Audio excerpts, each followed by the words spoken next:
2019. Alcinda Honwana is Interregional Advisor on Social Development Policy at the United Nations, although she asked me to tell you that she is here in her personal capacity and not as a representative of the United Nations. She is also Visiting Professor of Anthropology and International Development at the Open University, where she held the chair in International Development and directed the International Development Center from 2005 to 2010.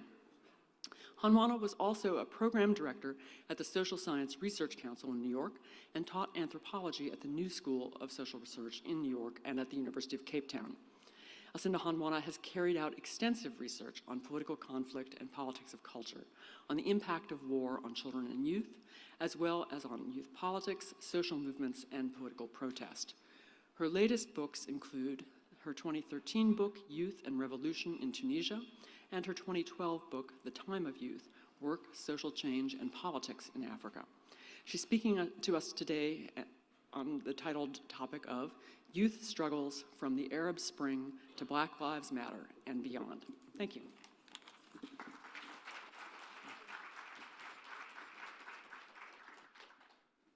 Thank you. Good afternoon. I'd like to thank the African Studies Association, in particular the African Studies Review, for inviting me to deliver this lecture. I thank Professor Sean Redding for the generous introduction. And given that the topic of this lecture, I'd like to dedicate it to two young women that are in this room, my daughters, Nyeleti and Nandi.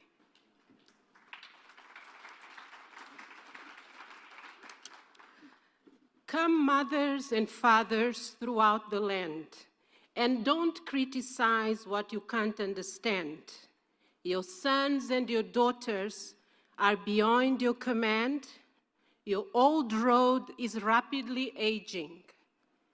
Please get out of the new if you can't lend a hand, because for the times they are changing. In 1963, these lyrics by Bob Dylan, For the Times They Are Changing, foreshadowed the youth uprisings of 1968 in Europe. However, Dylan's generation appears to have lost its fight and to have been co-opted into the establishment. Half a century later, Europe and most of the world is witnessing a new wave of youth protests that stem from socioeconomic, political, and cultural grievances. This new wave of protests started in the African continent, when in 2011, young Tunisians and Egyptians took to the streets and ousted long-standing dictatorships. These events marked the beginning of a new era in youth political activism across the world. Street protests, riots, and demonstrations were carried out by youth in places across the world, such as Senegal, Greece, South Africa, Chile, Hong Kong, Portugal, Burkina Faso, the UK, Brazil, and the US. Beyond the wide disparities in their material, cultural, and political situations, young people in rich and poor countries are affected by similar problems of exclusion and restricted futures. These worldwide uprisings need to be understood in the context of this generation's struggle for political, social, and economic emancipation. In this lecture, I'll develop three fundamental arguments. First, youth protest movements stem directly from the economic and social pressures that young people endure and from their pervasive political marginalization. Young people in Africa are living in what I call waithood, a prolonged, difficult, and dynamic transition into adulthood. But waithood, it's not just an African experience. Young people in the developed North also grapple with the same issues of joblessness and political exclusion. I discuss waithood and the ways in which it is manifested in Africa and in the developed countries. Second, I argue that young people are rebelling against the status quo. They have been moving away from dispersed and unstructured social and political acts and into more organized protests in the public arena. Central here is the loss of faith in the ability of politicians to deliver concrete responses to young people's needs and expectations.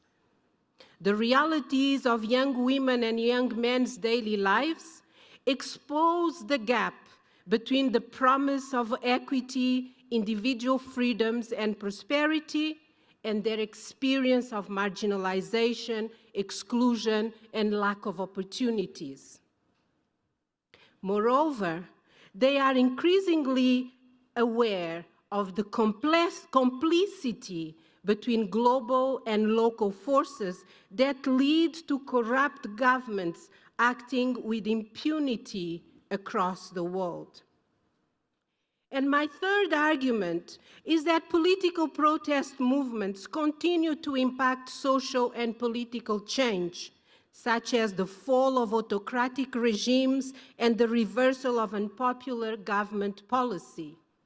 More significantly, these movements have prompted fundamental changes in young people's mindset, allowing them to believe that their actions matter and can make a difference. Nevertheless, they have not been able to effect systemic change. While profound transformation takes time, the questions young people are wrestling with include how to move beyond street protests and play an active role in politics and government. And also, how can this generation create a new kind of politics? My analysis is based on in-depth interviews I conducted with young people in various African countries, which resulted in my two latest books, The Time of Youth and Youth and Revolution in Tunisia.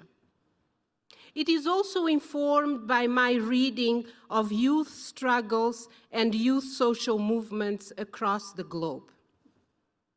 In Africa, young people constitute a disenfranchised majority living in waithood, a liminal space in which they are neither dependent children nor autonomous adults.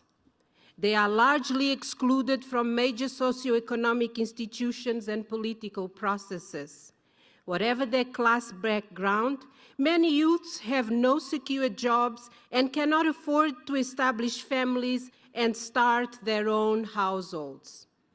The ability to work and provide for themselves and for others defines a person's self-worth and position in the family and in the community, and constitutes an important marker of adulthood.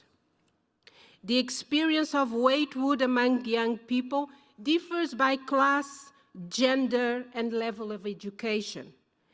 Men face the pressures of getting a steady job, finding a home, and covering the costs of marriage and family building. Although women are becoming better educated and have always engaged in productive labor alongside household chores, marriage and motherhood are still important markers of adulthood.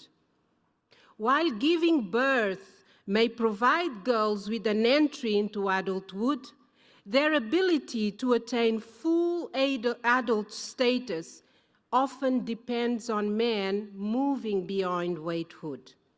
Middle-class youth with stronger socioeconomic and political connections may experience waithood differently. In Mozambique in the past, becoming a labor migrant in the South African mines constituted a rite of passage to adulthood.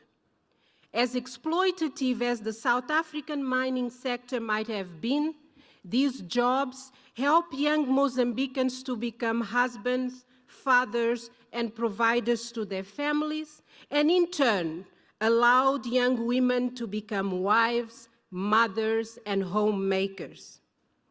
Similarly, getting a university degree guaranteed access to jobs and upward mobility for new graduates. Today, however, African societies do not offer reliable pathways to adulthood. Traditional ways of making this transition have broken down, and new ways of attaining adult status are yet to be developed. However, the young are not merely waiting and hoping that their situation will change of its own accord.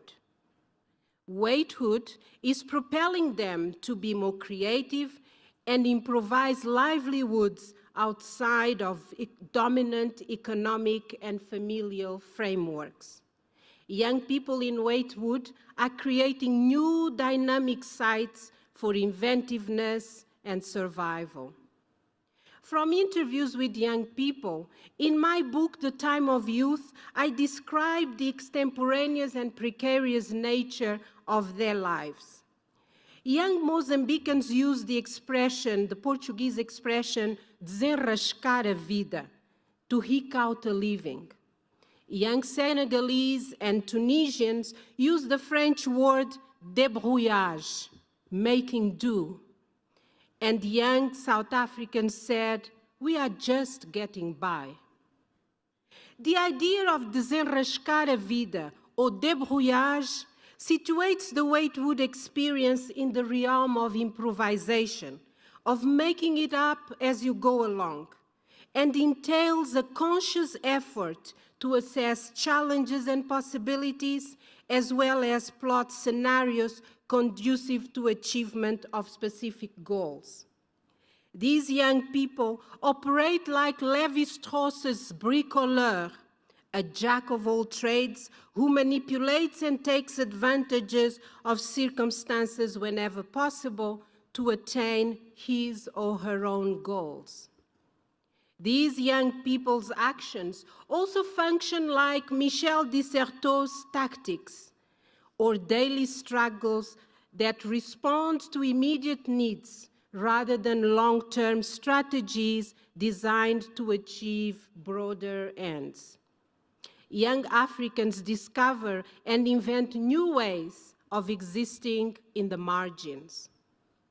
This is the experience of many young men and women who engage in street vending, cross-border trading and smuggling, those who migrate illegally to South Africa or to Europe, and those who end up in criminal networks as swindlers, traffickers, and gangsters.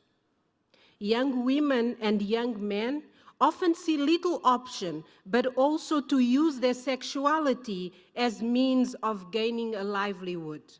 They engage in intimate and sometimes exploitative relationships with wealthy and powerful men and women, commonly known as sugar daddies and sugar mamas, for money, gifts, and access to fashionable goods.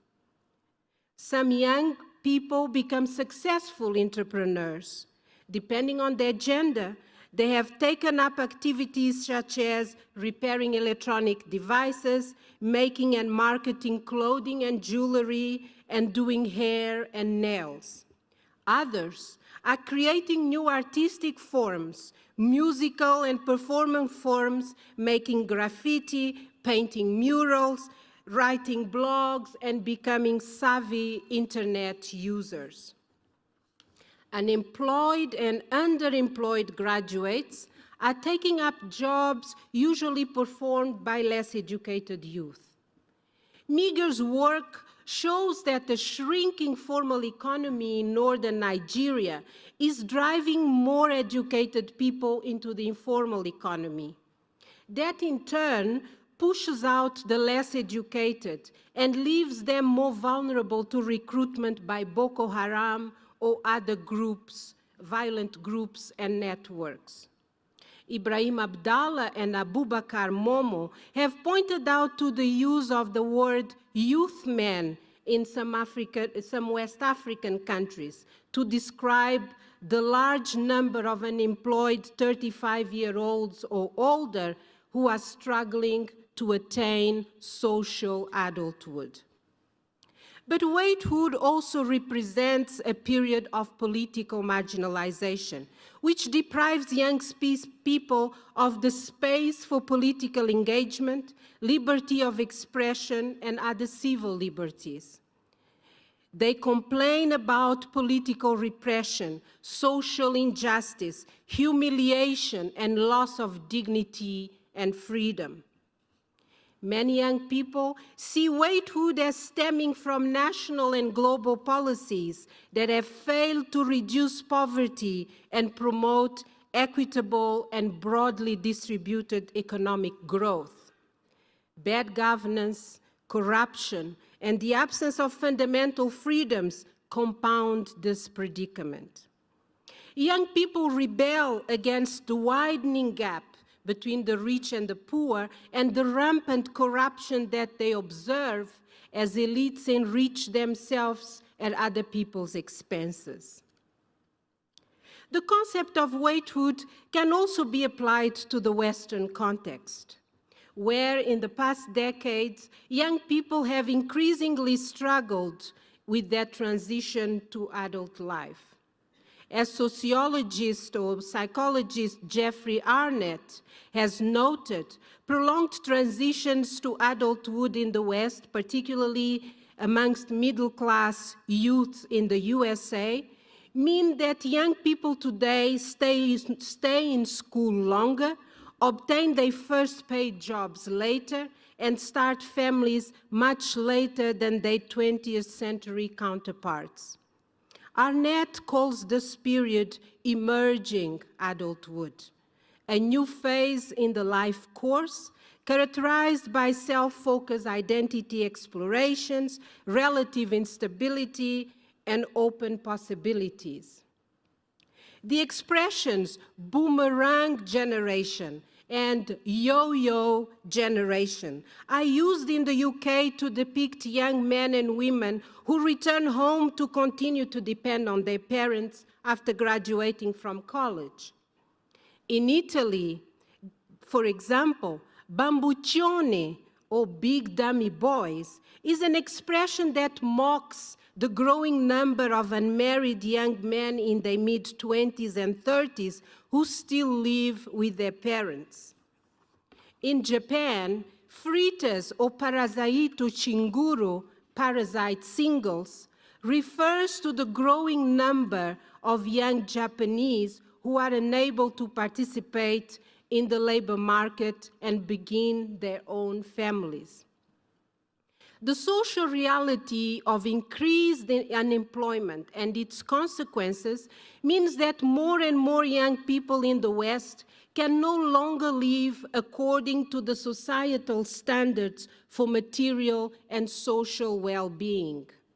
Researchers argue that this problem is tied to the declining effectiveness of socio-economic and cultural processes in these affluent societies. But the situation is even more difficult for young people from poor, working class, and immigrant families in the developed world who lack access to quality education, to prospects of regular employment, and to secure livelihoods. Racial, ethnic, and class disadvantages compound one another. Statistics show that African American youths in the United States are less likely to graduate high school and go on to college than their white counterparts. Even with similar levels of education, they have greater difficulty finding employment. Young Black youth are trapped in a social environment of systemic failure. While African Americans make up only 13% of the population in the United States, there are markedly higher percentages of young Black males who are incarcerated, charged with homicide, drop out of school, face unemployment, and live in poverty. The consequence of incarcerations, for example, means that youth lose social and civic privileges and are blocked from job opportunities after release. Moreover, excessive policing of Black communities erodes their sense of belonging and reinforces their marginalization. Practices such as stop and frisk simply exacerbate the level of surveillance, suspicion, and repression that young Black men are already subjected to. Every stop, every search, every arrest, every racist snub, every sexist remark, and every homophobic joke sends routine, authoritative signals about what society considers legitimate and about whose status identity is to be affirmed or to be denied. Unlike Bob Dylan's generation, today's generation is acutely conscious of their marginal structural position. Young people no longer trust the state's willingness and ability to find solutions to their problems. In their shared marginalization, they are developing a sense of common identity and a critical consciousness that leads them to challenge the established order. Like other social groups, youth have always been involved in everyday processes of social change by fashioning the spaces within which they try to get by and assert their rights. Asef Bayat calls these dispersed actions non-movements, which he describes as quiet and unassuming daily struggles outside formal institutional channels, in which ordinary activities blend with political activism.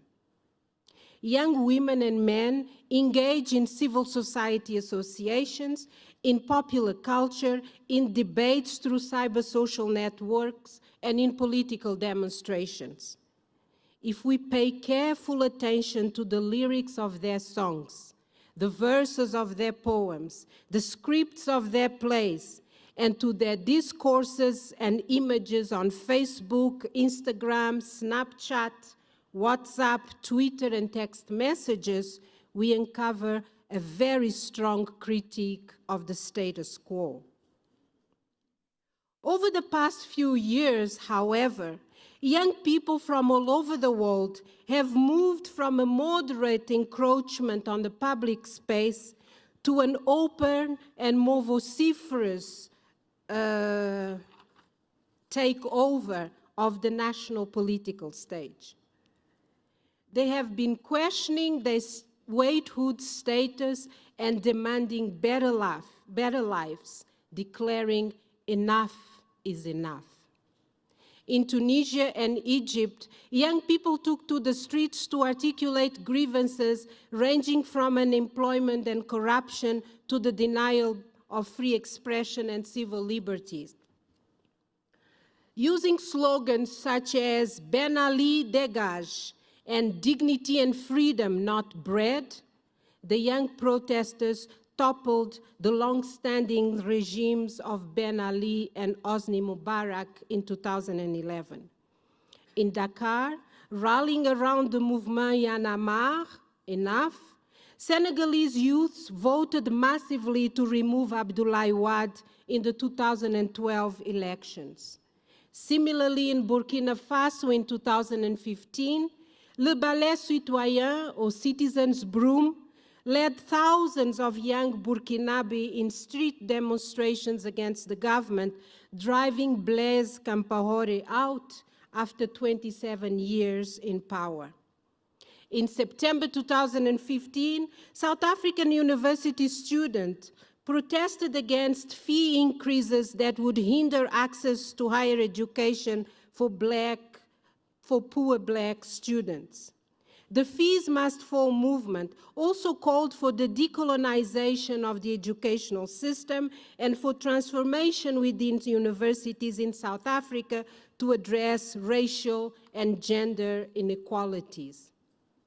In Spain, the protest movement Los Indignados, the indignant ones, mobilized hundreds of thousands of young people in several cities in the country, and they took to the streets in series of demonstrations, assemblies, and occupations.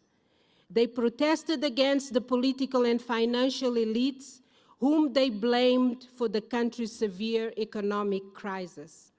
They questioned the political system as a whole and demanded democracia real ya, real democracy now. In the United States, the Occupy Wall Street movement rallied many young protesters against corporate greed and corporations' undue influence over government. Its focus on the nexus between state and corporate power and between public authority and private wealth created a common ground. Born in 2013 as a Twitter hashtag, Black Lives Matter emerged after George Zimmerman's acquittal in the fatal shooting of unarmed 17-year-old black youth, Trayvon Martin. The movement was crystallized in 2014 when the hashtag leaped from social movement into the streets during the Ferguson uprisings. Created by 3 strong female leaders, Black Lives Matter is galvanizing young people to fight against state-sanctioned violence.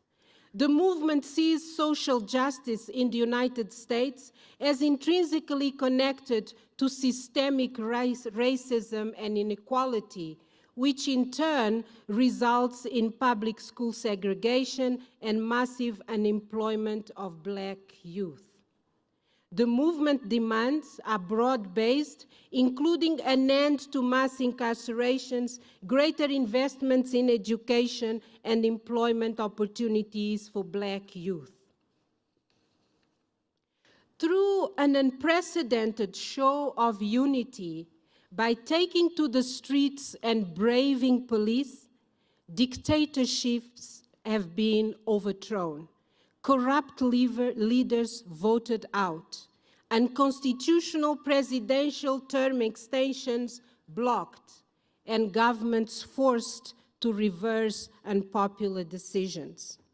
In fact, from the vantage point outside dominant ideologies, young generations have shown that they are capable of envisioning society and polity anew, precisely because of what Karl Mannheim calls fresh contact, a novel outlook that arises as the young assimilate, develop, and alter the social and cultural repository received from previous generations. We have seen that young people have already effected significant changes. Their actions have expanded the political space for public participation and broadened the boundaries of individual freedoms, challenging the state's monopoly of the political discourse. In Tunisia, Senegal, and Burkina Faso, for example, populations often considered calm, docile, and intimidated have opposed the status quo with great courage and assertiveness. And in South Africa, the Fees Must Fall movement has forced the government to institute some reforms and to increase funding for higher education. At the same time, in the United States today, Black Lives Matter is influencing a national discourse about equity and citizenship by going beyond the critique of the justice system to a structural criticism of systemic racism. The achievements made by these youth movements so far can be credited to 3 main factors. First, the establishment of a new language. A priority of these movements was the production of appealing slogans and pieces of counter-hegemonic discourse.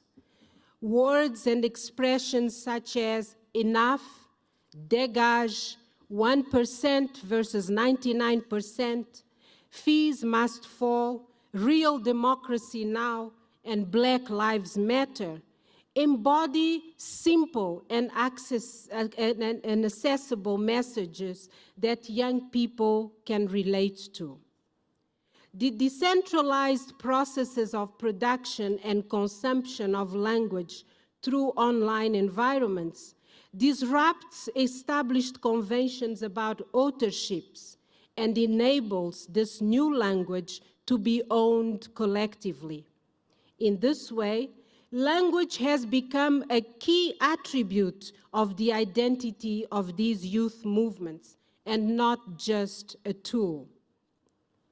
Second, the digital environment multiplied the messages and accelerated their distribution. Facebook, YouTube, Instagram, WhatsApp, and text messages have been instrumental in energizing and mobilizing the masses. The use of the internet has facilitated cross-border exchanges in real time. Intensive use of social media has triggered and enabled significant changes beyond the political struggles and dilemmas of earlier movements. Despite the dangers of misinformation, the autonomous online spaces facilitated the reframing of political issues and of politics itself. And third, internet social networks facilitated horizontal communications and obviated the need for centralized organizations with strong hierarchical structures. The structures and modes of organizations of these youth movements reflect a generation's deep dissatisfaction with the political system. They have constituted themselves into organic voluntary associations of individual citizens, activists, bloggers, political communicators, grievances, local assemblies, and informal leadership networks. They strive to create new forms of political engagement based on broad, decentralized, horizontal, and consensus-based associations which are imbued with strong anti-hierarchical and anti-authoritarian principles. As Melina Abdullah from Black Lives Matter pointed out, and I quote, "There is a difference between being leaderless and leaderful," end of quote. Indeed, these movements draw on centered leadership approaches, on group-centered leadership approaches. Nevertheless, these movements have a long way to go towards broader systemic change. Once old regimes fall and the enthusiasm and energy of the streets wane, young activists find themselves more divided. The broad unity forged during protests dissipates as they struggle to articulate a new common purpose and to define a new political role for themselves. And traditional and more established political forces quickly move in to occupy the institutional vacuum, often reverting to politics as usual with a few minor cosmetic changes. This could be seen, for example, in the tensions that emerged between leaders of Sassoufi and Le Ballet Citoyen in Burkina Faso after the fall of Blaise Compaoré. In Senegal, the Y'en a marre movement suffered from accusations that it received funding from Western countries. Tunisian activists struggled to negotiate new roles during the post-Ben Ali transition. And today, young Tunisians constitute the majority of Islamic State recruits, with about 6,000 of them fighting in Syria and Libya. The demise of Los Indignados and the Occupy movement is also attributed to the difficulty in sustaining momentum beyond the street protests. These factors expose the weaknesses of the large horizontal front in negotiating access to power within existing political conditions. Young people have avoided the structures and the political ideology that turn a protest movement into a political party. They reject the established political order as corrupt and inadequate, but so far they have been unable to produce an alternative political model. Reflecting on Los Indignados, Bauman observed that, and I quote, "The movement is emotional. It lacks forward thinking. It can only prepare the ground for the construction in the future of a different type of organization," end quote. Actually, following the demise of the movement, in 2014, Pablo Iglesias, a young professor in his 30s, established Podemos, We Can, as a formal political party. Podemos skillfully embedded the vision, linguistic strategies, and contents of Los Indignados and made a careful use of social media, promising to honor the key demands of the youth movement. The poor showing of Podemos in the 2016 elections in Spain and its subsequent alliance with the Spanish left that created the Unidos Podemos coalition generated internal tensions and raised questions about the ability of a vertical party to represent a broader horizontal coalition such as Los Indignados. Youth movements continue to wrestle with identifying the appropriate structures and modes of organization for creating more sustainable political interventions that can shape public policies. There is a growing understanding amongst young activists that to effect systemic change, a broader and deeper approach is needed beyond national street protests. The question remains, can young people tackle the large global system that still relegates them to the periphery of modernity? In Africa, confronting bad governance and corrupt leaders at home has led young activists to understand the limitations of effecting meaningful and far-reaching socioeconomic and political change in their countries. The neoliberal paradigm has hindered the ability of weak nations to attain socio-economic sovereignty. As many analysts have pointed out, structural adjustment programs have seriously weakened the developing states' ability to determine national policies and priorities and to uphold the social contract with their citizenry.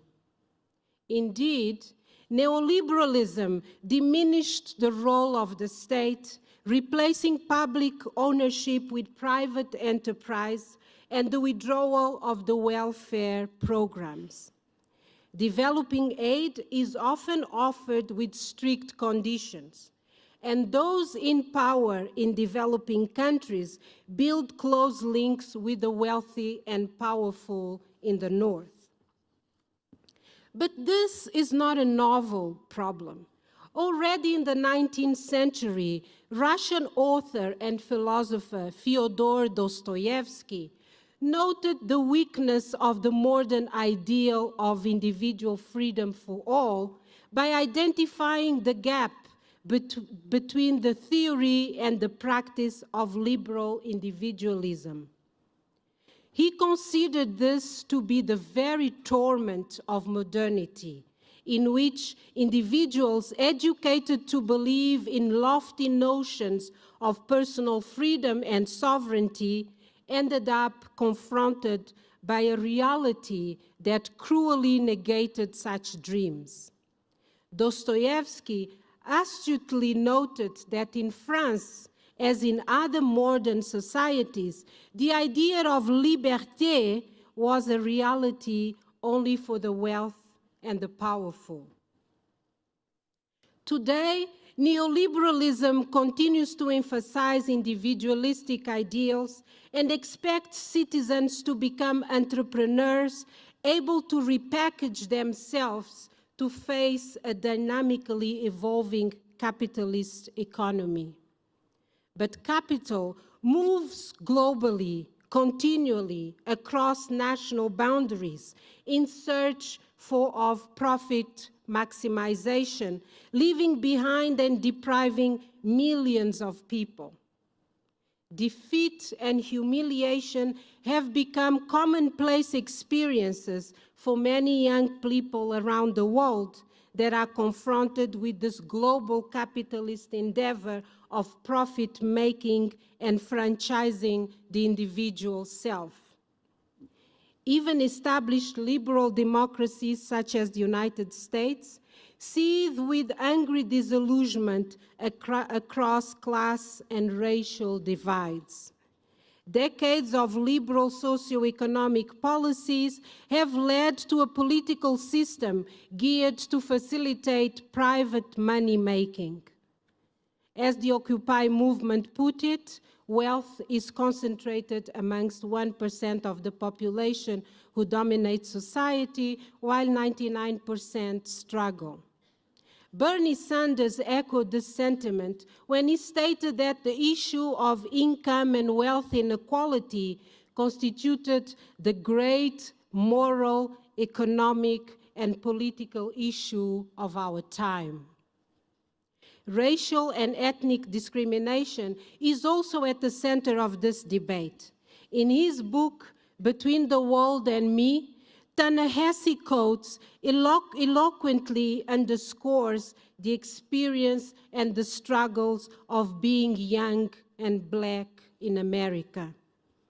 The Black Lives Matter movement's fight against state-sanctioned violence, racial profiling, police brutality, mass incarcerations, and lack of opportunities for Black people embodies this struggle. But the situation is equally dire for the latecomers of modernity, those from the periphery for whom the gap between the notion of individual liberation and the daily experience of poverty and exclusion is even greater. The number of young people from Africa condemned to the waiting room of modernity have grown significantly in recent decades. Young people's feelings of powerlessness and deprivation are exacerbated today by the ability boosted by the internet and social media to constantly compare their own lives with the lives of the fortunate and privileged. For many, this contradiction has become intolerable. Young Africans are contesting their marginalization, and they are trying to negotiate new terms of membership into the global community. Movements such as Yanamar in Senegal, Le Ballet Citoyen and Sassoufi in Burkina Faso, Filimbi and La Lucha in the Democratic Republic of Congo, Sassoufi comme ça in Gabon, and many others, are beginning to realize that united they will be stronger. They are working towards a Pan-African coalition of youth for change, which includes links with young people in the Africa diaspora in Europe and North America. these new youth movements are inspired by the anti-colonial resistance of an earlier generation. And they cite Patrice Lumumba, Gandhi, Thomas Sankara, Fanon, Malcolm X, and Nelson Mandela as some of their role models. In March 2015, when these movements met in Kinshasa, over 40 activists were detained by the Congolese police on the grounds of inciting insurrection. Fadel Barro from Myanmar, one of the detainees in Kinshasa, pointed out, and I quote, "They cannot imprison hope, and the youth will continue to mobilize," end quote. A recent meeting of this Pan-African Youth Coalition was organized in Ouagadougou in October this year with the goal of creating a united strategy. It is too early to know whether this generation will indeed be able to achieve far-reaching systemic change.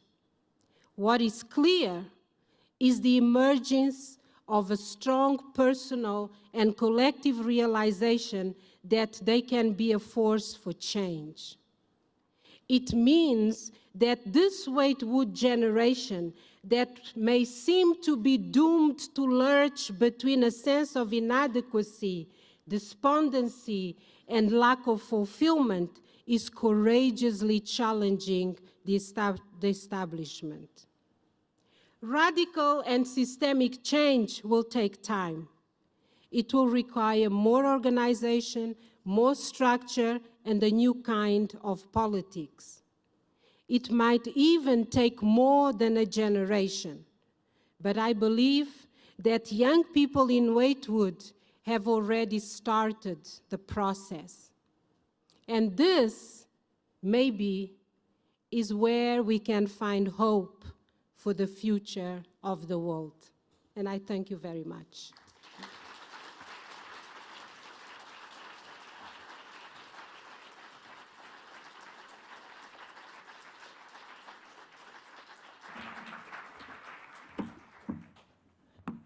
I just want to present Dr. Honwana with a plaque from the African Studies Association. Oh, thank you.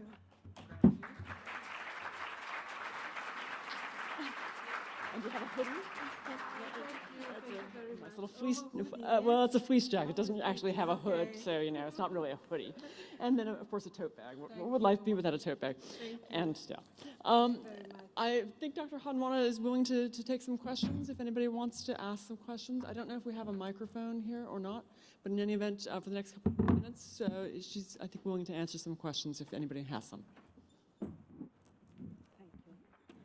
And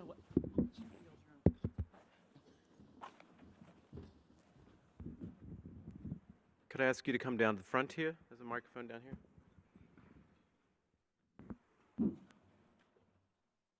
Thank you.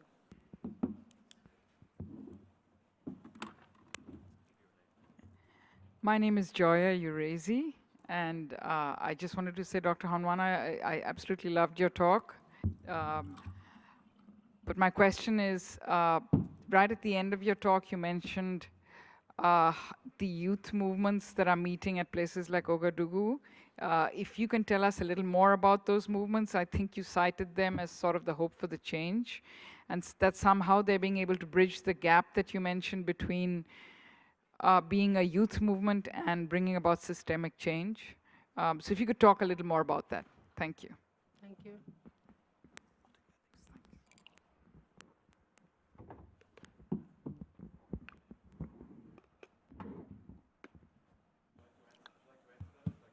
I would take 2 or 3 and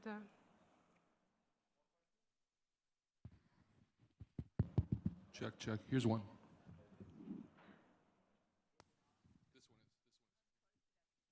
Hear me. Okay. Try this one. Better. My name is Judith Van Allen. Thank you so much for that wonderful talk. Along with talking more about the youth movements, could you say more about the role of young women in the movements?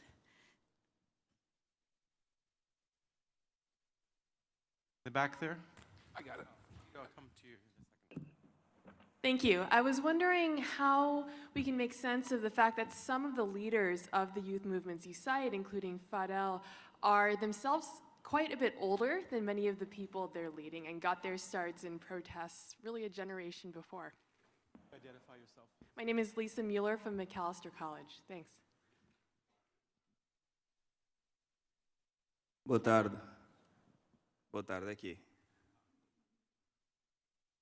Boa tarde, minha irmã. José Augusto Costa, moçambicano, e I really enjoyed your presentation, and I enjoy the fact that you talked about some of these issues in relation to modernity, which is really one of those passions of mine lately. And I wanted to know, the one thing that I'm interested in knowing is the status of the Mozambican youth, in terms of this, and particularly, not just the Mozambican, in fact, the Lusophone youth, because I don't see us being as radical and as, probably more of active in this space as, despite the rap music we hear from some of our, really wonderful artists. And so, anyway, thank you. Thank you. Perhaps you'd like to respond? Sure. Is this on? Thank you very much for the very interesting questions. In relation to the new youth movements, well, I feel that the hope is there because it's the kind of a new frontier. We have seen that between 2011 and now, young people have been manifested in the streets.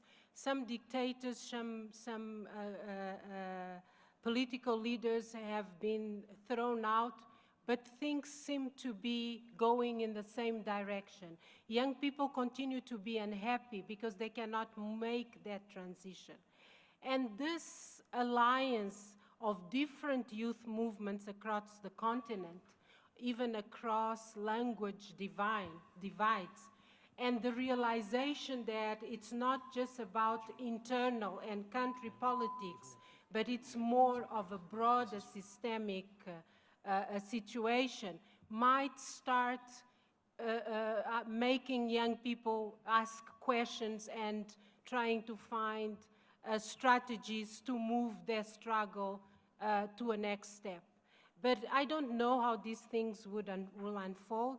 In fact, recently I was talking in Ouagadougou. Before this meeting, I was in Ouagadougou in September or August, and youth leaders there were talking very much about this sense of needing to be united and doing a lot more.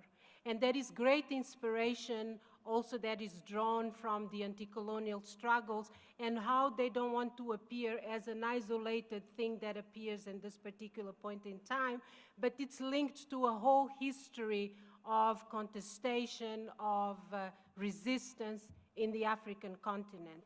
And so they're trying to frame their struggle and their contestation within a broader situation.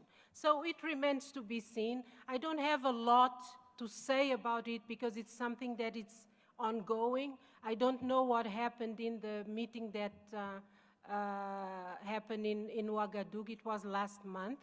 But it's something that I would definitely want to follow up because I think that would be the direction that I would kind of continue to take my research and observe how the process unfolds. And the role of young women. We see a lot of young women involved in this, both in street protests, both in the organizations, in the movements, in the background of the organizations, helping those who are in the front lines with food, with preparing slogans and writing blogs. There are a lot of young women in Africa who are using social media and have a lot of blogs and sites that support each other. But it is true that we still see in the forefront a lot of men, especially because the struggle is still very much at the level of the street, and those who appear in the street are mainly males. but young women are playing a very, very strong role. And I have talked to amazing young women throughout the continent who have been part of this process.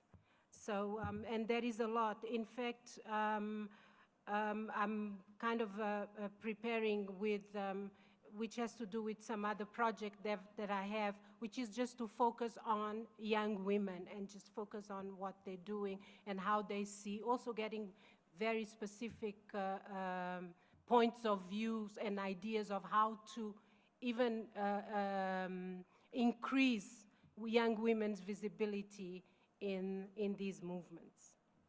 Well, whether the leaders are much older, some of them are, others are not, but I think young people tend to gravitate to messages and a kind of language that resonates with them. For example, in the UK, Jeremy Corbyn seemed to kind of galvanize a lot of young British youth, exactly because of the message that he was delivering.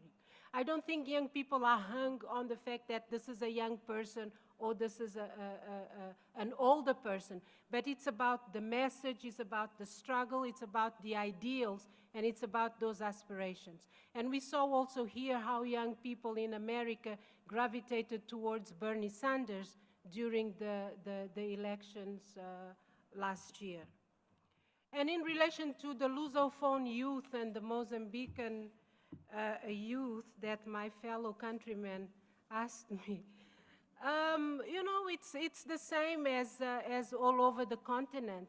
There are a lot of young people in Mozambique organizing, but it's not often visible in the streets.